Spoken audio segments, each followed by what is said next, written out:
one weather guy got on there, point blank said, If I don't move the pulpit with the pictures, get my attention. If I don't move the pulpit when I do the pictures, get my attention. Tell me to move the pulpit. This side over here won't see it. So if I start to do it without it, say, move the pulpit. I have too much of the red stuff. I only used a little bit, and I still over.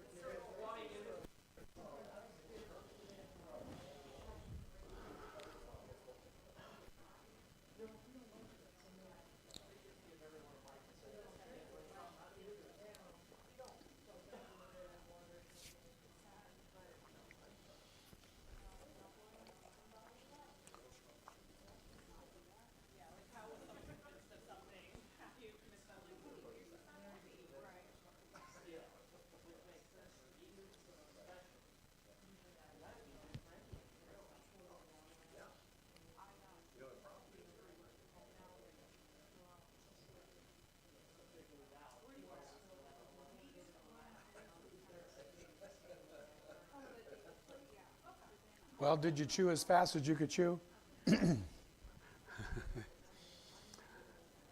So we'll go ahead and pick up this where we left off. I hope you'll be able to digest your food at some point later in the day. So we just finished with B, transition to the body of your presentation using the objective sentence. So you've got their attention, you've made that startling statement, something to make the transition to your objective sentence, and you say your objective sentence. The third thing is basics of a good introduction. How do you know if you've had a good introduction? A, short in relation to the amount of time you have to speak. It's not working again?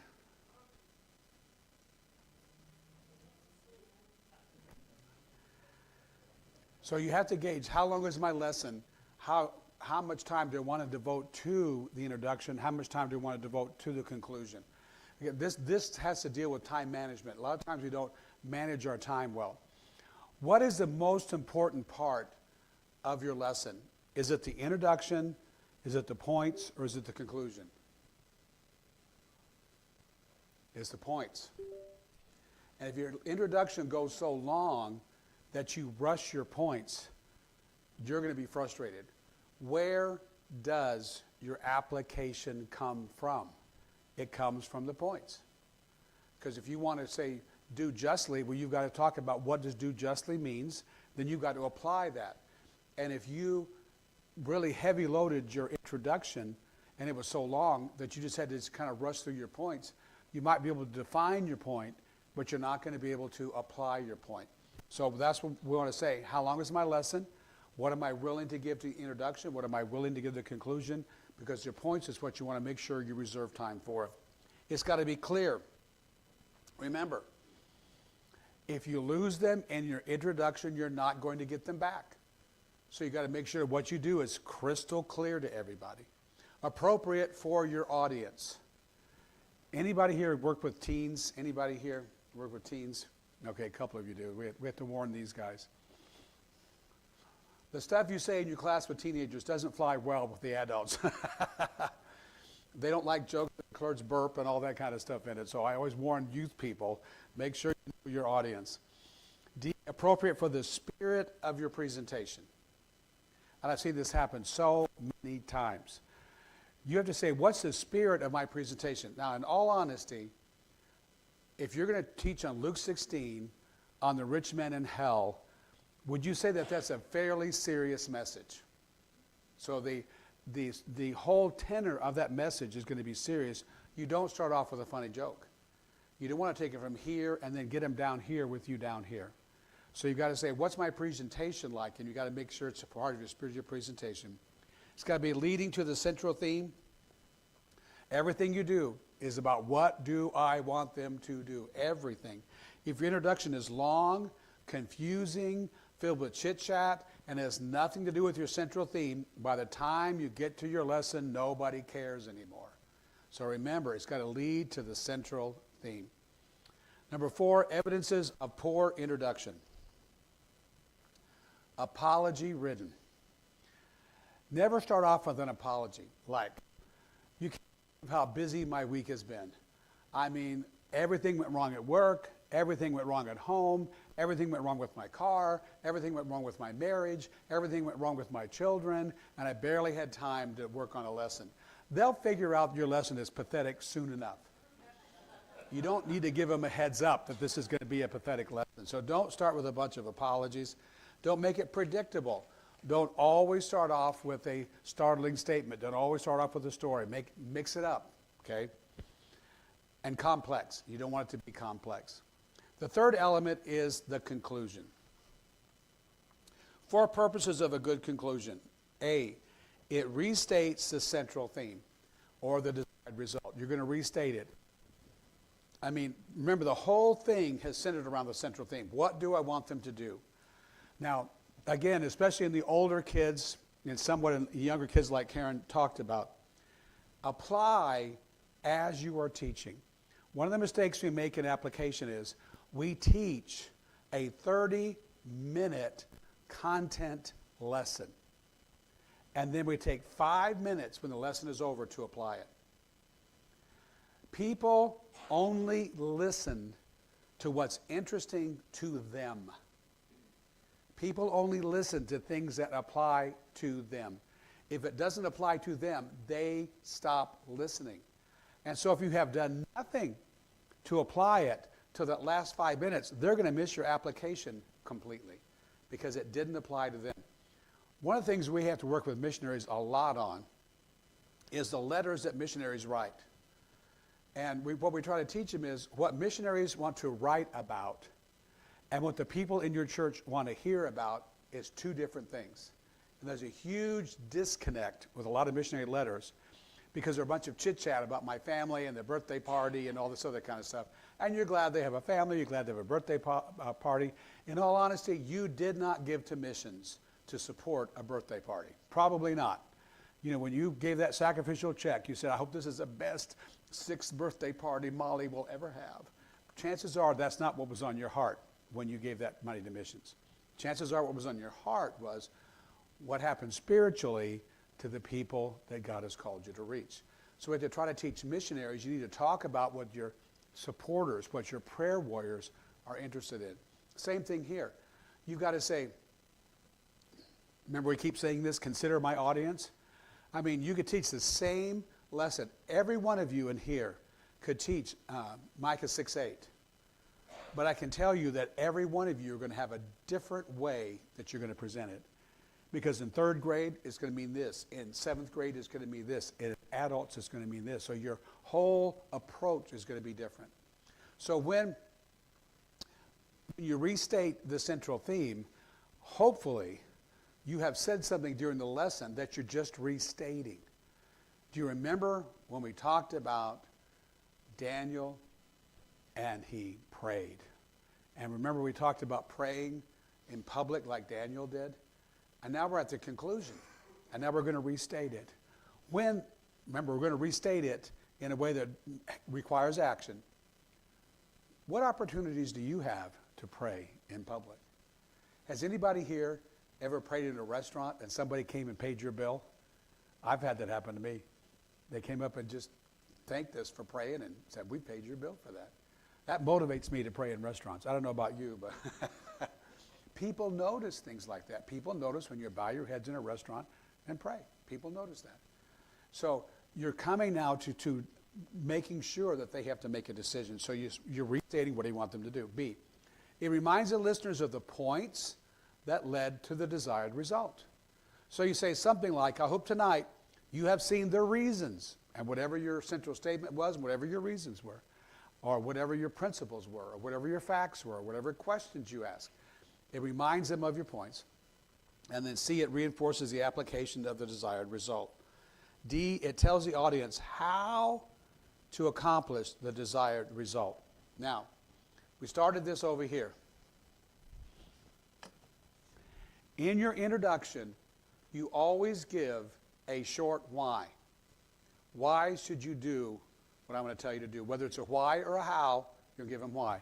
In the points, that's when it's why or how. And in the conclusion,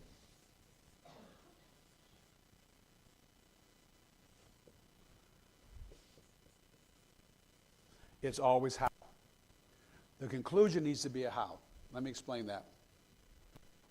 I told you that I will preach a message on why people should read Bibles this year. I mean, first Sunday of the year, every year, it was on the Bible and how important the Bible is and to read your Bible. But if I stand up there and say and inspire people and give them reasons why they should read their Bible, I've got to give them a step to take. I've got to give them a how. So I would always put a Bible reading plan in the bulletin. Have you ever been in a lesson or a sermon and your pastor or the teacher really inspired you to do something, but when you left, you didn't know what to do? You didn't know how to get started. You didn't know what is my first step? Okay, I want to be a soul winner. You've convinced me that my neighbor is dying and going to hell. You've got to give them a step to get started. All right? So that's why you always start off with why, so they will listen to you. Then you stick closely to why or how. You don't mix this up. But in the conclusion, you give them at least one step that they can take to do whatever it is that you inspired or instructed them to do. 2, basics of a good conclusion. Again, short in relation to the amount of time to speak. You're doing time management. I've got a 30-minute lesson. I'm going to devote this much to the introduction. I'm going to devote this much to a conclusion. Now, when you have a story to tell in the introduction that you need to tell because it's a story that you're teaching, sometimes the introduction go a little bit longer because it's a story thing that you're going to apply. But as much as possible, do what Karen said and apply as you're going through the story. It's got to be clear. It's got to be unifying. That means you're bringing it all together. It unifies everything you said. Well prepared and preferably memorized. Again, why do we want preferably memorized? It's the eye contact. When you can look them in the eye and say, what are you going to do for God's plan to reach the world? What part are you going to play in this? Is God leading you to go? Is God leading you to give? Is God leading you to pray? You're looking him in the eye when you're talking about that. Again, appropriate for the audience and the presentation, and always, always, always, always, always challenging. It has to be challenging. Never let them leave if they have not been challenged. This is a true story. Abraham Lincoln went to a church service and had an aide with him at that church service. When the service was over, people were getting up and leaving. Abraham Lincoln didn't get up. He just sat there. And his aide was kind of, what's going on here? And he just sat there, and he sat there. And finally, the aide just said to Lincoln, he said, well, what did you think of the sermon, President Lincoln?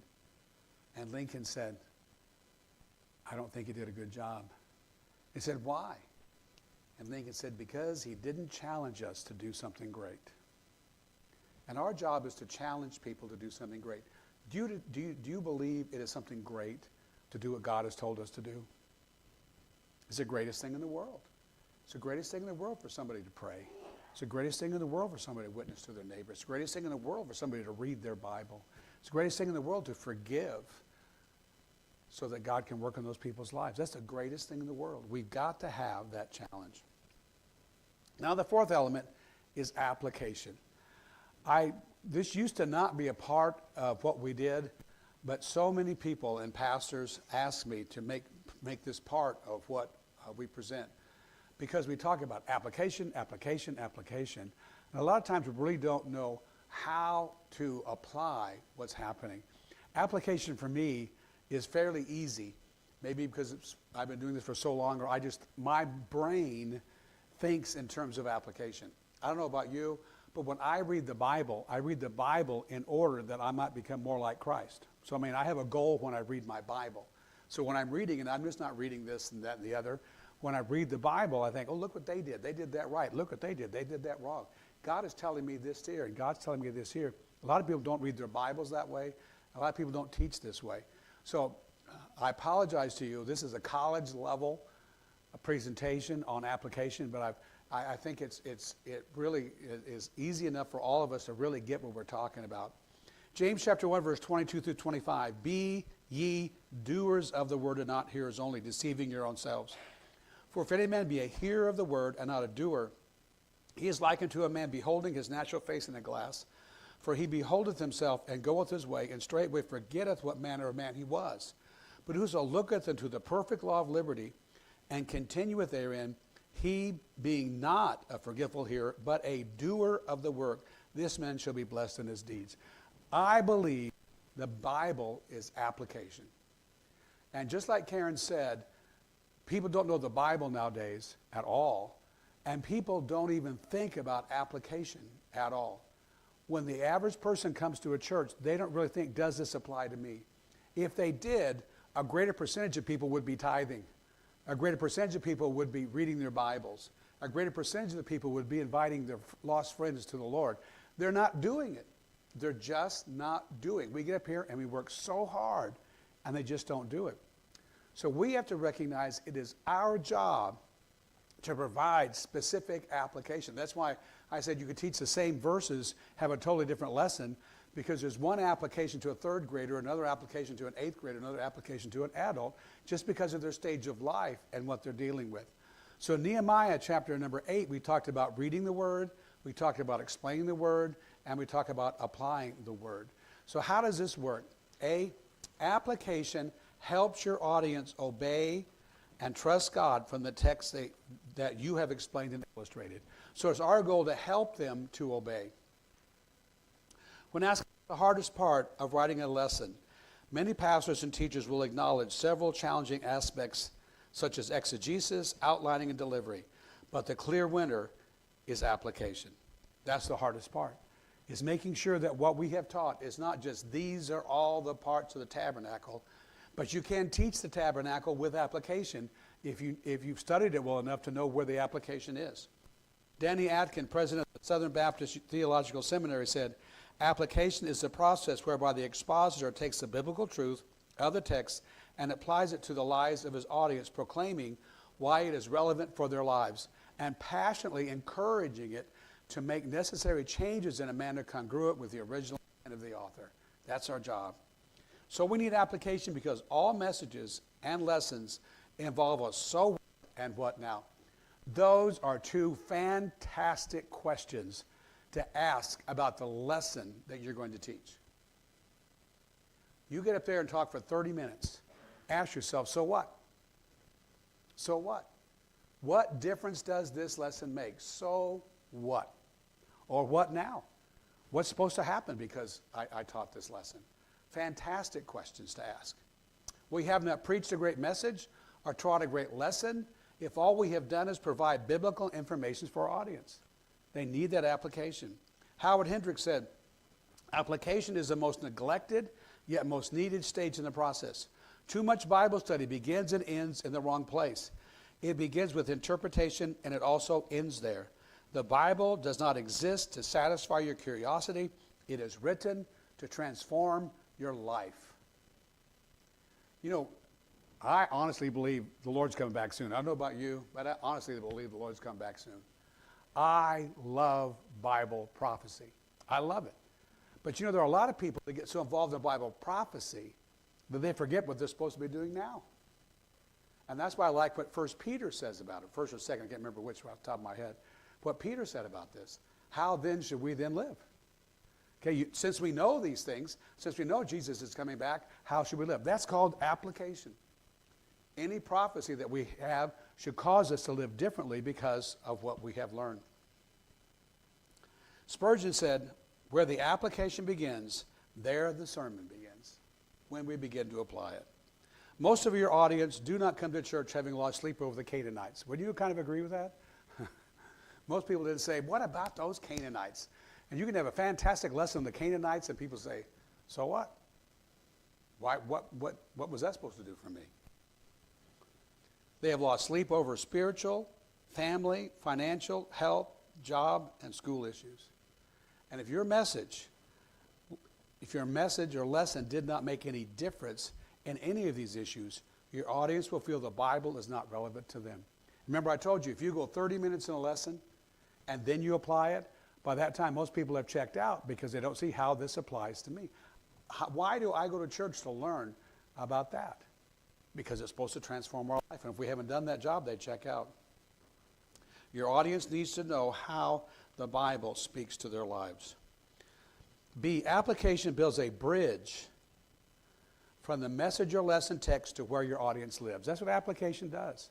It builds a bridge from what the Bible says to where they live.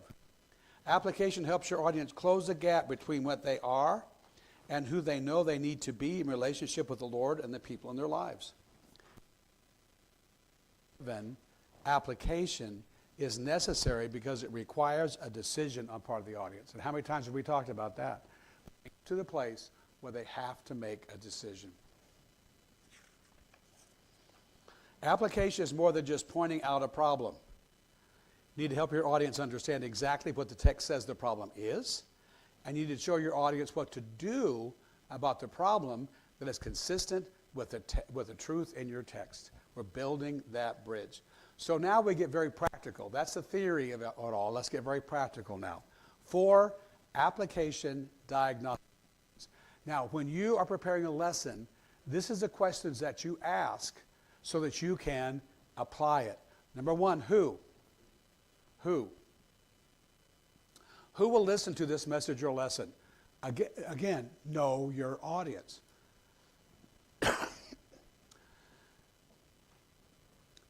There are so many great reasons to visit your class. You need to visit your class to show them that you care about them. You need to visit people in your class if they've been absent or sick to see what their problems in their life. But you also need to visit your class so you know where they live. You know what their issues are. I like riding with police. When I was younger and had young marriage classes, youth pastor, I would police a lot. I was a hoot to ride with police. And I can remember we got called to a grocery store. And we went, and they were holding probably a 12-year-old boy in that neighborhood for stealing in the grocery store. So, you know, I was raised in a Christian home. I mean, we got in trouble, and you felt bad for the most minorest of things. And I was trying to process this for me. If I was at a store and I had stolen, I was being arrested. Now, I don't know if you've ever thought about that, but, you know, I was thinking about that for me, and I thought, it would have devastated me at 12 years old to be arrested. It would be like my life was over that I've been arrested at 12. And this kid doesn't care. You know, Tim, he just didn't care. Policeman talking to him, do you realize what you've done? And do you realize that you're going to end up in juvenile hall because of, do you realize it? I don't care. I don't care. You know, and I was just, I can't believe this. But before we took him to juvenile hall, we went by the house because we got to inform the parents. So we went to the house. And we walk in this house, and it's filthy. And the mom and dad are both drunk. And there's no milk in the refrigerator. There's no cereal in the cupboard. There's nothing. For him, going to juvenile hall was a step up. Because at juvenile hall, he got 3 meals a day. At juvenile hall, he had a bed to sleep in, and it was warm. And yeah, believe me, all kinds of problems being in juvenile hall. But for him, it was a step up. Yeah. I went there on that call with that policeman in his car, picked him up, and just said, what a stupid kid. By the time I got him to juvenile hall after seeing the home, my heart was broken for the kid. How did I know that? I saw what was going on. I saw what was happening in his home. And if we are going to say, who will listen to this message or lesson, it can't just be, okay, what's a 3rd grader like? No, it's what is Johnny like? What is Tiffany like? What is Sally going through? What's in their life? What are they dealing with? When we know that, the application gets easier and easier and easier because we know what they're living with. So ask who. Who will listen to this message? What does the central theme look like to them? And I asked the question for me. Remember I told you as a middle school kid, we went to church every week and heard about the tabernacle? What did that mean to me? There was no central theme to begin with. But what does that mean if I can know about the table of showbread and all? What difference did it make? Because it was not applied. So ask who. Then ask what. What is the central theme of my text? What am I going to get across? We need to know that what. B, what response was expected from the people who are in the story of the text. It's always good to think through what they were going through. Okay, this is in the book of Genesis. What was Genesis like? What was life like for them?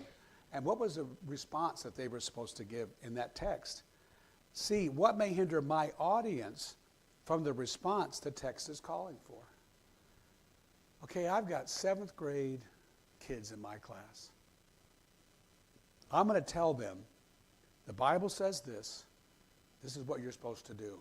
How are they going to respond to that? Are they going to think it's totally stupid? Are they going to think it's totally crazy? What hindrances are going to be in their mind that I need to overcome? Because you can say, I know that this may seem strange to you, so that you can identify what they're going through, but say, we still need to do this anyway. I mean, I'm an old geezer, and I don't try to pretend that I'm not. I'm an old geezer, and I know that. And I want you to know, I have no clue what it's like to be a kid today. I don't know, you may. I don't know what it's like to be a kid today. I can't believe what kids are exposed to today. I mean, in my day, you didn't even say the word pregnant. You never said that. You never talked about surgeries. You said female surgery. You didn't talk about the exact surgery and all that kind of stuff. You didn't do any of that kind of stuff. This is what these kids are living with. I never grew up in a home where my parents are watching a movie on TV with naked people in it. And my parents are sitting right there and I'm sitting right there. I've never been through any of that. I mean, like I said, I was raised in a Christian home. There was no drinking. There was no drugs. There was none of that kind of stuff. What are they living with? So how are they going to respond? Children, obey your parents. Yeah, like when my dad's drunk and gets his belt and he whacks me on the back with his belt with the buckle end and I bleed. And he just did it because I just walked into the door. I didn't even do anything. What are they going through? What's going to hinder them from responding to the text? In some texts, the response is clearly stated. In other texts, it's implied. And remember, I told you I gave you a very easy verse that we worked with today, and it's harder as I had to give you an easy one just to give you some steps to take. But the response isn't always just clearly stated, but it can be implied. It's always like we love to talk about the book of Esther. You know, God is not mentioned one time in the book of Esther, but God is all over the place. You know how we talk about that. So same way in the Bible, you know what the response was supposed to be, but it doesn't say exactly, but when you read the whole text, it's there. Number 3, how. Who, what, and how. Answering the how question provides a concrete response. Are there steps to take? What should they do first? How does the text help them know and worship God? What am I supposed to do with this? I can remember, I've been in church all my life. And I remember a pastor saying one time, he said, people should know that you're a Christian just while you're walking down the street. And I'm about 13 or so at the time. And I think, how? How can people see me walking down the street? And just by the way, I walk down the street. They know I'm a Christian. How in the world? And I'm sure he didn't intend to do that kind of thing, you know, at all. And I'm sure I've done it many times myself in speaking. I've done that kind of stuff. But that's what we want to work on, is we don't want to just say something. We've got to give them the how. How does this help me worship? You should love the Lord your God with all your heart, all your mind, and all your soul. How? Give me some step to take so I can do what you're talking about. Aim for specific action from your audience. Fuzzy thinking is deadly to application. We want to say, we got to give some specificity here. The Bible refers to us as sheep. Sheep need very specific practical guidance and direction, right? I mean, we're talking about how dumb sheep are, and they have to have a lot of help, and we're sheep. We must never assume that they will understand the application on their own.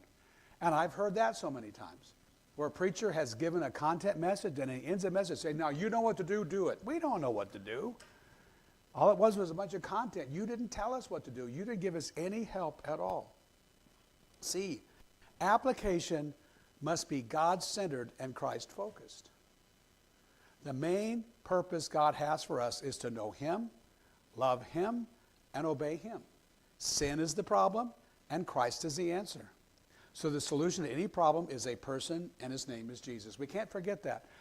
Everything is about Christ, isn't it? Don't you love on the story of the road to Emmaus, where Jesus opened up the Old Testament to those guys and explained that the whole Old Testament was about him. Isn't that a great thought? Can I tell you something? The whole New Testament's about him too. It's about him. So everything we do has got to be with that relationship that we're to have with Jesus Christ. Universal principles of application.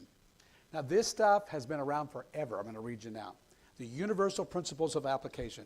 What is true anytime, anywhere, anytime, under any circumstances.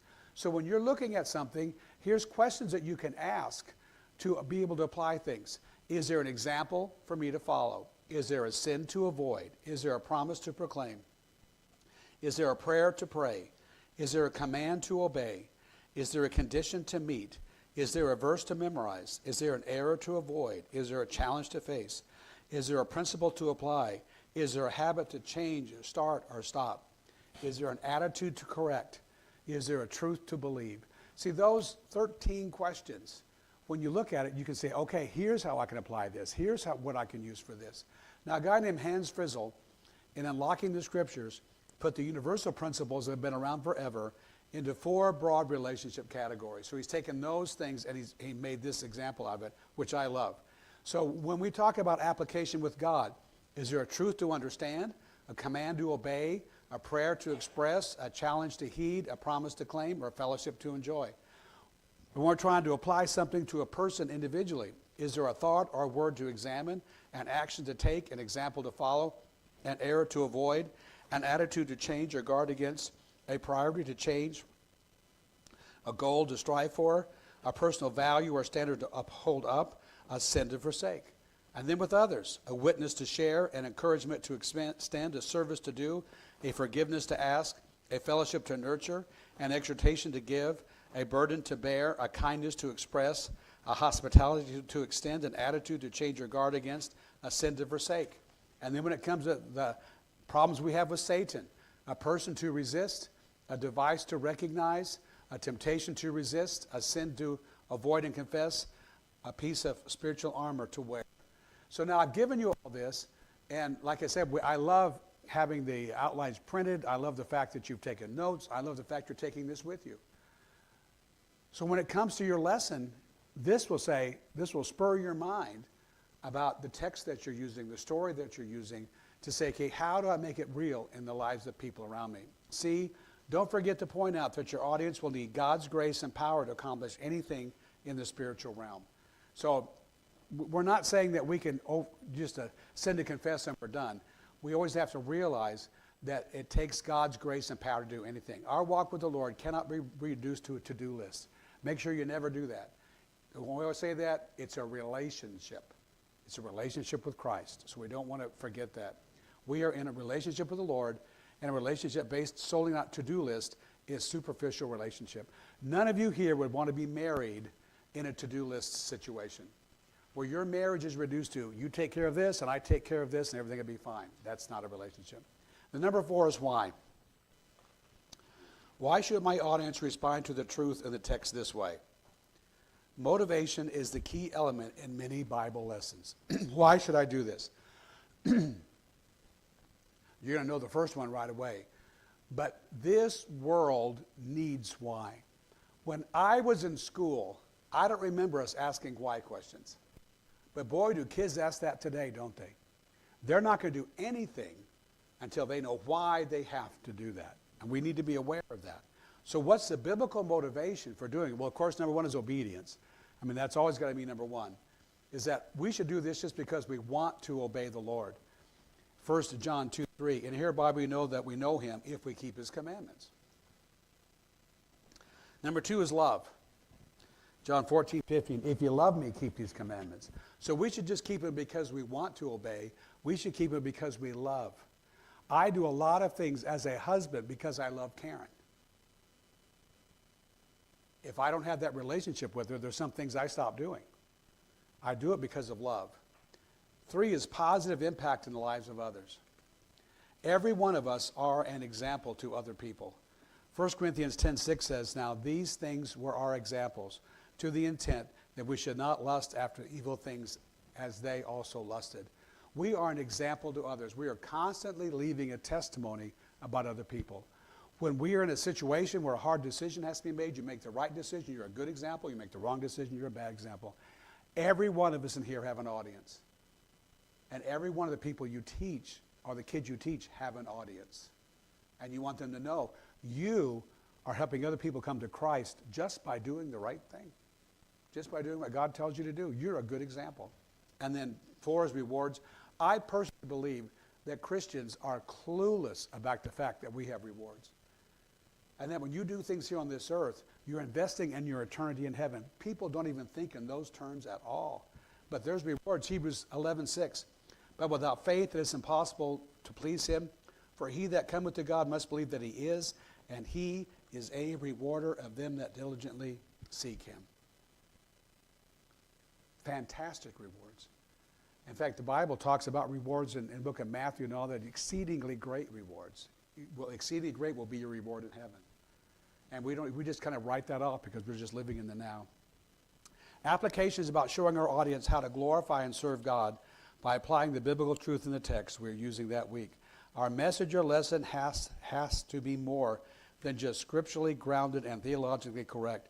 We must also apply the message or lesson to our audience's lives. So hopefully this will help you in putting your messages and lessons together to say, so what? Big deal. What now? So it really has that impact in their lives. Okay, now we have a couple more things we're going to do. Take a short break while I just set up what we're going to do next, okay? So take a short break.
Okay, if we can come back to our seats at this time, we'll get started in just a minute.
One thing I want to encourage you with is using illustrations in your class.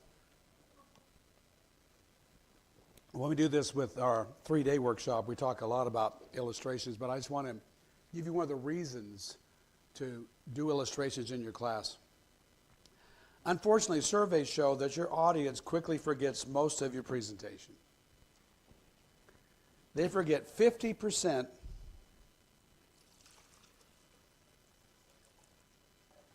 of your presentation the minute you're done. When you say amen, when you say you're dismissed, 50%'s gone. Isn't that discouraging? The minute you stop, they forget half of it. They forget 80% of your information, of what you said in 8 hours. So if you finished at noon one day, by 8 o'clock that night, they have forgotten 80% of it. Didn't that discourage you? You did all of this work. 8 hours later, this is what they remember. Now, is this what they remember? But the 20% they remember are your illustrations. When you use illustrations, when they think of anything, they think of your illustration. If you've done your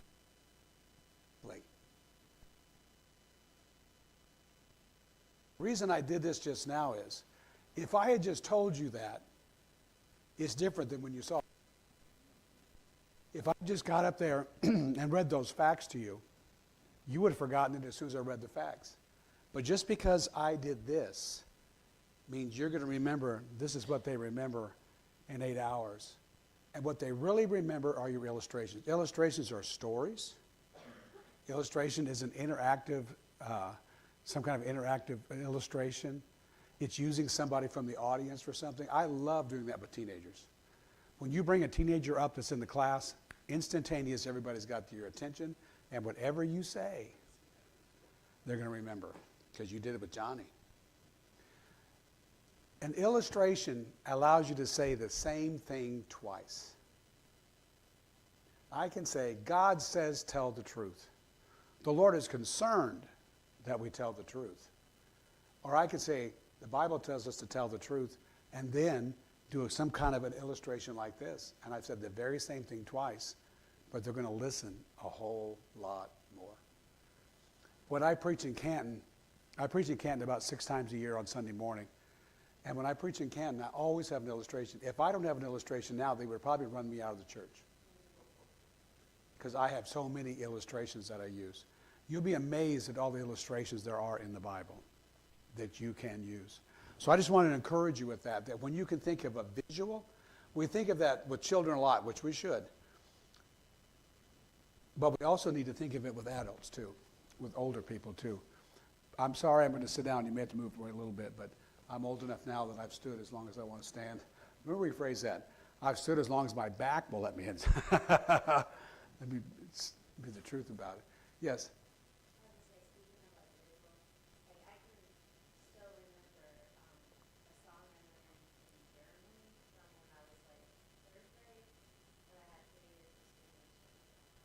Yeah.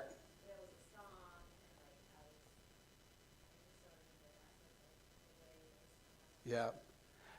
It is so memorable. I have a message that I do in churches that will allow me to do it, because A lot of churches don't allow food in the auditorium at all. Oh, did I violate a rule? Oh, no, you got snacks at your table. I do a message on mission conferences where I serve a chocolate chip cookie, a warm chocolate chip cookie to everybody in the audience. And I put on an apron, and I put on a chef's hat, and I talk about how to properly make chocolate chip cookies. I love chocolate chip cookies. I'm an expert chocolate chip cookie maker. You can ask my whole family. I do the best chocolate chip cookie known to man. But I tell them how to make chocolate chip cookies right. And so I talk about the different elements of making chocolate chip cookies, like the sugar, brown sugar, white sugar ratio, because that ratio determines if it's going to be crunchy, if it's going to be chewy, that kind of stuff. So your sugar ratio is a big deal. Talk about how to do your butter.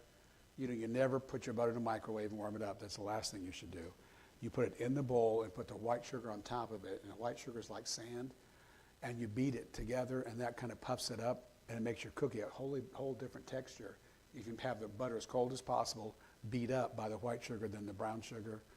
And I talk about the vanilla, that most vanilla recipes call for 1 tisp of vanilla, and you want a tisp and a half. You don't want 1 tisp, you want a tisp and a half. And so I go through all that, but then I say, and I love the result. I love the result. And I have them bring me a chocolate chip cookie. First time I did it in a church in Ventura, and Karen always gets everything ready for me. She had a crew in the kitchen getting hot chocolate cookies ready. And just as, we have signals that we have, so she knows what to do when. So when she had them bring them in, they were just in the back, and the people didn't know they were going to get one, of course. And people were saying, man, he did such a good job talking about chocolate cookies. I can smell them, But then I have one and I eat it, and I said, when you do this right, the result is so, so good. And then I give them a chocolate chip cookie. But the whole thing is hinged on how you measure brown sugar. And for you novices that don't know how to measure brown sugar, when you put brown sugar in a measuring cup, you have to pack it down. Then you have to pour more in, and you have to pack it down to get the right measurement of brown sugar. And then I do Luke 6:38, give and it shall be given unto you, pressed down and mashed together and running over. And then what I do is after they've eaten the chocolate chip cookie, then I get the cup again, and I redo the measuring and have it spilling over. And I say, here's what you give to God. You give this little bit that God takes, and he presses it down, puts more until it's running over, and gives it right back to you. Never be afraid to give to God. And I preach that. I preached it at Cherry Street in Springfield, and about 3 or 4 years later, I was back at the church, and the pastor said, hey, Lewis, come go visiting with me. So I went visiting with the pastor. We went to the emergency room, not the emergency room, into a surgery recovery room, where this guy was just coming out of the la-la land, And the nurse said, he's still in la-la land. He may or may not know who you are. And we walked in the room, and the pastor said, hey, I'm here to see you. This is Pastor Dennis, and I got Lewis McClendon with me. This guy's just coming out of surgery. He's laying there and says, chocolate chip cookie. But I mean, the cameras come out, all that kind of stuff comes out. And we did this in Australia. I went to a missionary in Australia who wanted me to help him raise money for a Sunday school building he was making. And several other churches were there as a kind of a combination thing. And about 4 or 5 years later, we met a son of one of the missionaries that was there. We met his son, just happened to meet him in an airport. And he was asking me to advise him on a few things. And then he sent me a postcard, said, thank you for spending that time with me in the airport. By the way, I told my parents about you, and they have 2 words for you, chocolate chip cookie. I guess it was 3 words, chocolate chip cookie, But people remember it. It's okay, as long as they remember the purpose of making those chocolate chip cookies. So, I mean, the sky's the limit for me. I mean, I have done so many, many things. I did one recently in Canton where the pastor wanted me to preach a message on heaven. What's heaven going to be like? Because most people think heaven's going to be boring, that kind of stuff. So I had Karen dressed up like an angel, and then had her come in, as an angel, and, just did everything wrong, and all that kind of stuff. But saying, this is not what heaven's going to be like. Let me tell you what it's going to be like. And people still remember. She had a line, though, because she does fall pretty easy. And she had to come up a bunch of stairs. So she was ready in case she fell. Because if she fell, then she was going to call herself the fallen angel. But I'm telling you, When I preach in Canton, the first thing people do is they try to find my prop on stage, because I just have to have it off stage. And the first thing they do is they start looking for that prop, and they know it's coming. They know it's coming. But I don't know how many people tell me, when you do an illustration, I understand things better. That's the goal. The goal is not to be funny. It's not to be cute like Karen was a little bit ago. The goal is the illustration helps them understand the truth. Okay? Let me give you one more illustration that will help you understand this. I do an illustration. You ever been to a motel where they have the robes in the closet? You ever been that? So you have and they're always nice, fluffy robes. So I'll bring that robe on stage and I'll put it on over my clothes. Some of you wicked people out there. I put on the robe and I said, when you go to a hotel that has a robe in the closet, what do you feel like? When you're in that hotel room with that robe, people are there to serve you. When that robe's on, you're done with a towel, you throw it on the floor. Somebody else is going to pick that up. I'm not going to. If a maid comes by, you can say, I'm not ready for you. You come back in about an hour when I'm ready for you. You spill something, you pick up the phone. Spill in room 6. And somebody comes in that cleans up that room for you. But you know what? My Bible tells me that Jesus has a different garment for us to wear. I take the robe off and I put a towel across my arm. I said, what do you feel like when you're standing there with a towel over your arm? You're a servant. If you've got a towel on your arm, you're a servant. Somebody spills something, you clean it up. In fact, you're looking for anything that's wrong to fix that. Now let me ask you a question. When you came to church this morning, were you wearing a robe or were you wearing a towel?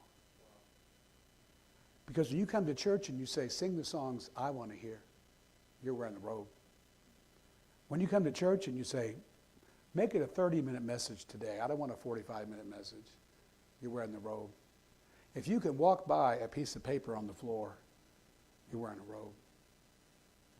But a lot of you came here today in a towel. And you say, what can I do? And you were looking for whatever you could do. But do you see how putting that robe on, taking it off, putting a towel on, says something that is hard to say any other way? And I'm telling you the same thing. People remember the robe message. They remember when I put the robe on. But they remember to think, when I came to church today, what was I wearing? Was I wearing a robe or was I wearing a towel? So I just want to encourage you, when you can think of things like that, unfortunately for me, it comes naturally. And Karen will say, no, you can't do that. But when you can do it, but only if it fits. I don't know how many people I've seen do illustrations that made no sense whatsoever because it didn't tie to the central theme. And it's lost. It's just lost. Okay?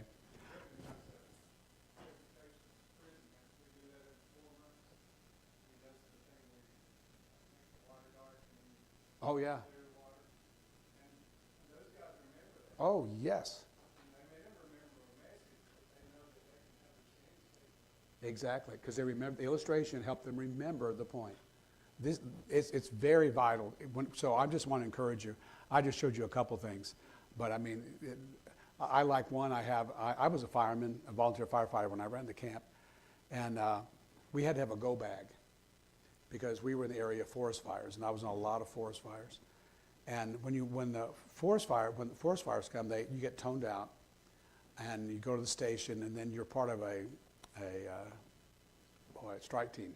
Words are leaving me. Strike team, and you go to the fire. But when your pager goes off, you have to get to the fire station immediately. And when you go in a forest fire, you are responsible for yourself for 24 hours. You're not going to get any water. You're not going to get any food. You're not going to get any help for 24 hours because that's how long it takes them to start setting up the food lines and the help lines and all that kind of stuff. So when you go in a forest fire, you're on your own for 24 hours. So you have a go bag. In that go bag is a change of clothes, is medicines, because you need allergy medicines on fires because that smoke just tears you to pieces. And then there's downtimes and all this kind of stuff. So every firefighter has a go bag. He has clothes in it. He has medicines in that. He has what everybody's going to sleep with, sleeping bag or whatever. Everything's in that go bag. And then so I go over all that, and then I turn it around, and because on the front of it is Arabella Fire Department, my badge, have my badge on there and all that kind of stuff, and I turn it around. And then you can do it with whatever you're illustrating. Like I did it for a father-daughter banquet. So I did the whole thing about the bag, and then I turned it around and I said, dads, what are you putting in your daughter's go bag? Because remember, a go bag is for emergencies. Go bags are for emergencies. And when your daughter faces this, what did you put in her go bag? When your daughter faces this, what did you put in her go bag? And when I do it for marriage retreats, I will bring out a heart, big red heart. I'll bring out, you got to have compassion. You got to have compassion. And then I bring out do you remember the others? A tennis ball for, that's companionship. Yeah, compassion. Then they bring out the tennis ball for companionship. What do you guys enjoy doing together? And then I bring out a what? Oh, lips. Conversation, communication, So then that needs to be, if you have a good marriage, you need to have companionship and compassion and communication. If you don't have that in emergencies, you're not going to make it.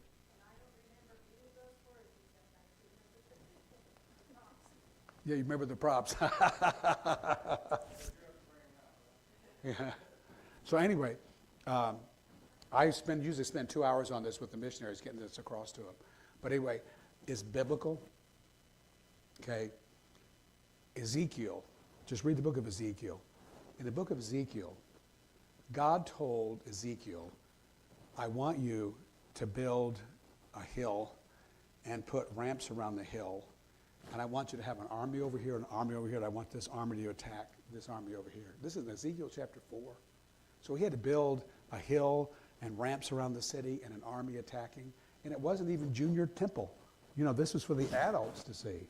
Ezekiel had to do so many things. He had to lay on his one side for 270 days, the other side for 60 days. Just lay there for the days of judgment, And then he had him shave his beard. He had to do so many things. There's all kinds. Jesus said, look into the fields are white into harvest. That was happening at a field that were white into harvest. He was using what was around him to teach. So anyway, I'm sorry I got off on that. I apologize. Let's move along.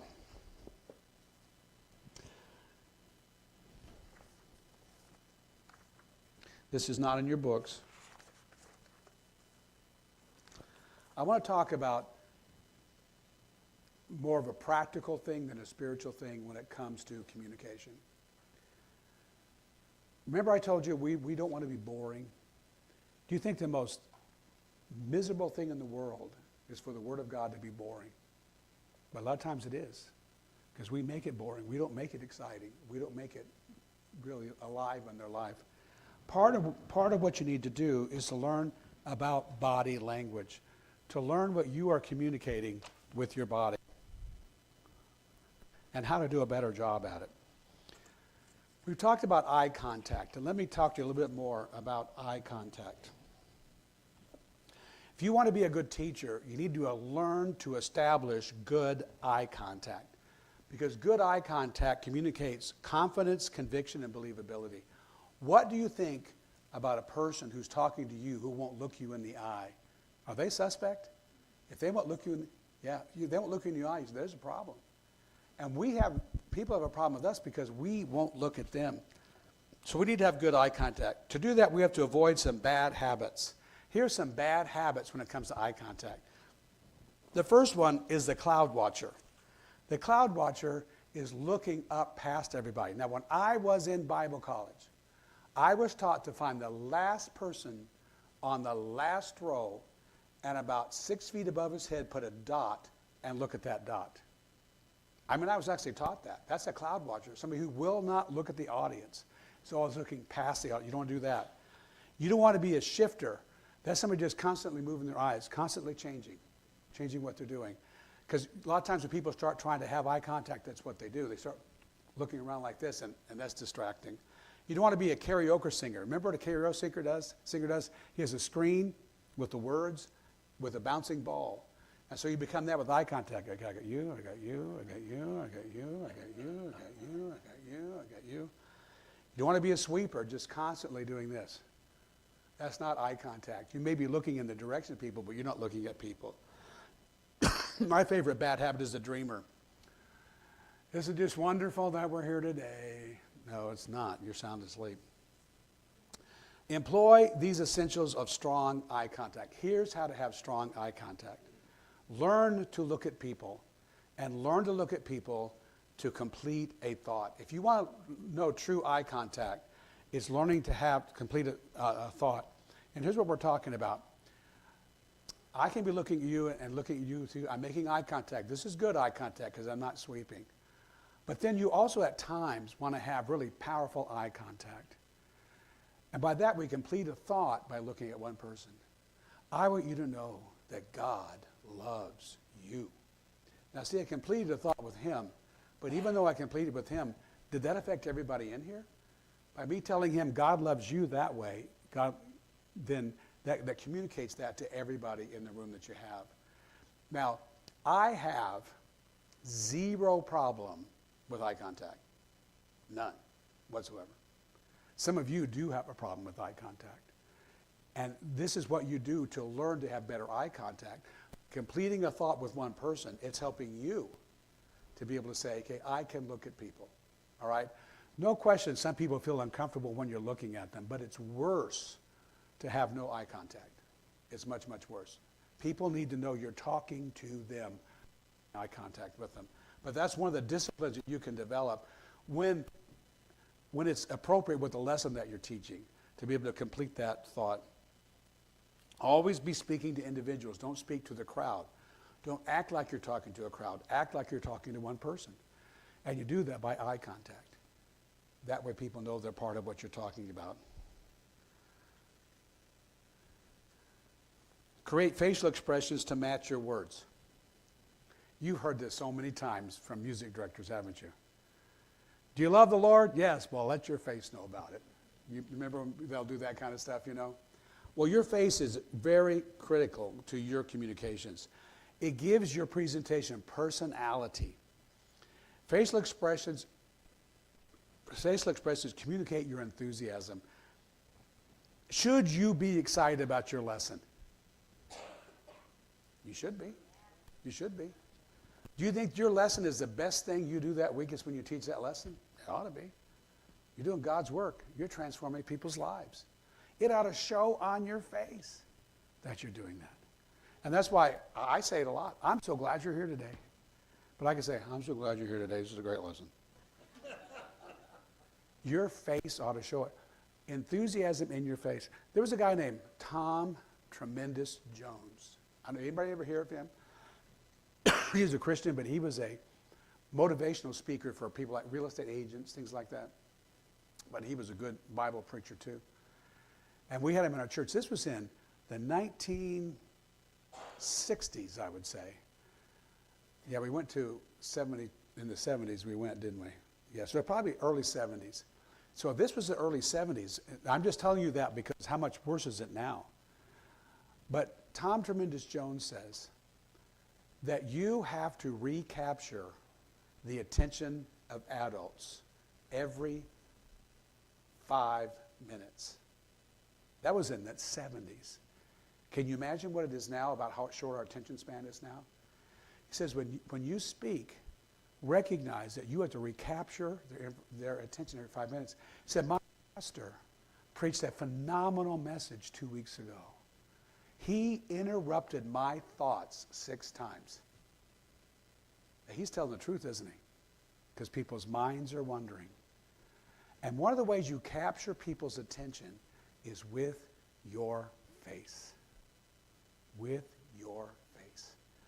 And when you just have a bland expression on your face, you're telling them this is not important. But when you're excited, they think, what's going on here? And just by the fact you said, I'm so glad you're here today. I couldn't wait to teach this lesson. Well, look at what you're doing to them when they hear that. Whoa, maybe I ought to listen. Maybe there's something good going to happen today after all, even though I'd rather be in bed. Facial expressions involve your whole face. With your eyes, you can go wide, you can squint, you can be intense, you can be tired, you can roll your eyes. There's so much you can do with your eyes. Your eyebrows, you're raised and furrowed. Your head can be tilted, turned, shaking, nodding. Your mouth, smiling, frowning, smirking. Your face has so much to get people's attention. And then learn to use gestures. Every move you make or don't make communicates. So learn gestures. Now, when people first learn gestures, it's kind of funny for us to watch because like we work with missionaries constantly on this. And so then you have a guy that's never done any gestures and he starts to do gestures and he begins to have some problems. Here's this guy that's never done anything. And now we talked about gestures and he's learning gestures. So he begins to gesture. We call that a penguin. Best he can do. Or then they start doing this. We call that the flying bird. It has no meaning whatsoever, but I am moving my arms. This is wonderful here. Then we have the NFL ref. Everything is just so jerky. One of my favorites, and this usually comes about as a result of the penguin, but it's the arm, it's the shoulder lifter. That communicates so much to people, doesn't it? Oh, this is what Karen likes. We were in Germany, and the missionary said, "What do you want to see while you're here?" And I wanted to see Nuremberg. Of course, Karen is not spiritual at all. She wanted to see Snow White's castle. So we went to see Snow White's castle, and we had to wait for the English guide. And we got the English guide, and I don't do it anywhere. I'm not close to what he was, but these are called tight gestures. So this is the gesture that this guy did. So he's our guide, and he said,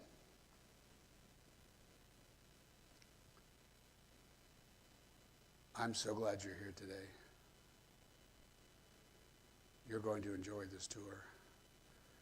If you look to your left, you'll see a picture. If you look down," and he did, that was his entire tour. That's what he did. The missionary we were with says, "This is a guy that you feel like has a body in the basement." What we're trying to say is, have you seen me constantly moving? Do you know that if you're the person that stands behind a lectern and teaches, that if all you do is do this, you have actually regained their attention? If all you do is do this, you regain their attention. You can use your body to get people's attention.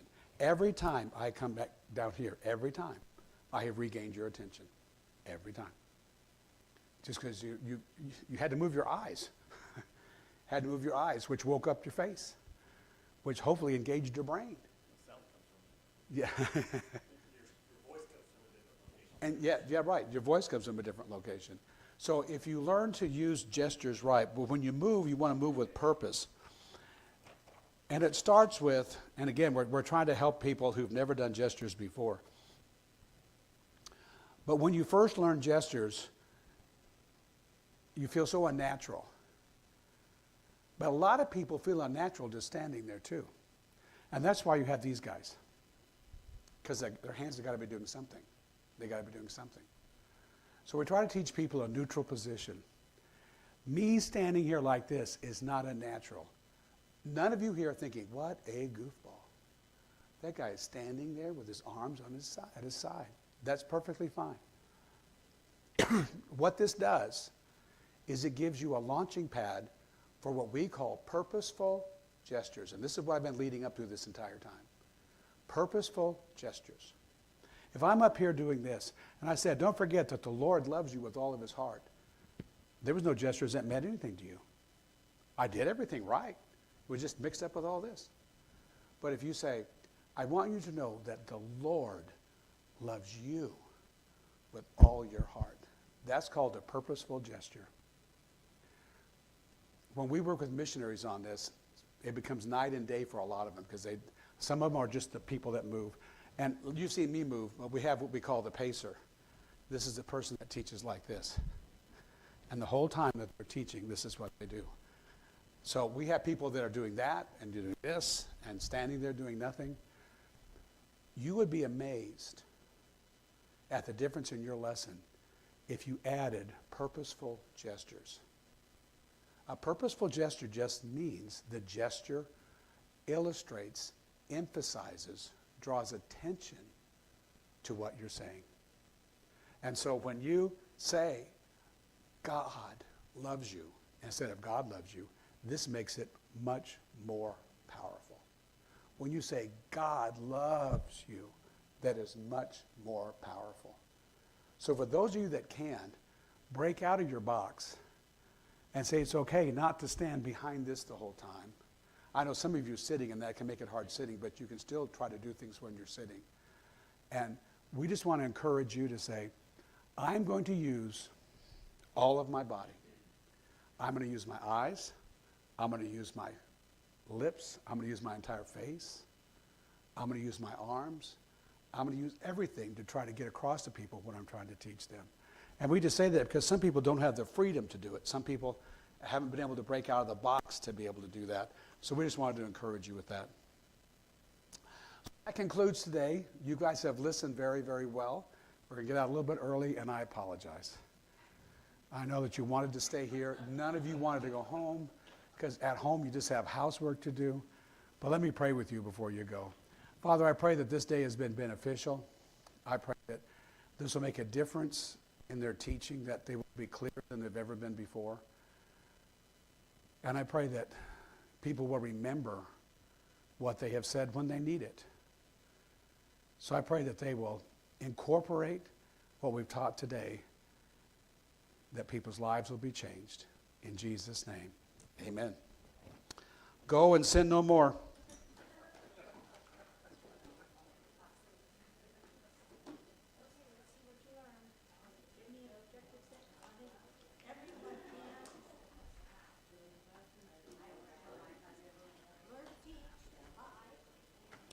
I have to take the anti-lock off my phone. Bless you, brother. I'm Pam. Hi, Pam. Polly. I just wanted to thank you for excellent material. Oh, good. Excellent presentation. Did it kind of make sense to